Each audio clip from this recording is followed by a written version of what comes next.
सांगली जिल्हा परिषदेमधील सत्तेचा तिढा कायम आहे। राष्ट्रवादी काँग्रेसच्या सदस्य नोंदणीमध्ये जिल्हा प्रशासनाकडून त्रुटी काढण्यात येत असल्यानं सगळ्याच नेत्यांनी एकत्रित येत जिल्हाधिकारी कार्यालय गाठलं।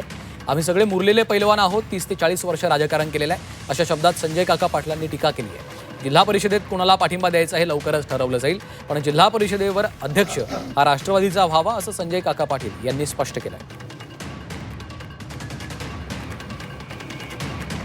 त्यामुळे आमच्या चर्चा चालू आहेत। आम्ही सगळे बसून सामुदायिक नेतृत्व करतोय।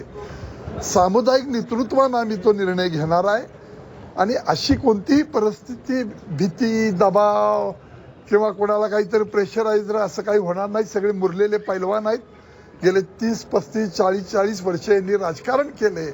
तेव्हा असं कोणाला दबायचं किंवा कोणाला काही वेगळं व्हायचं अशी काही निश्चित भूमिका होणार नाही।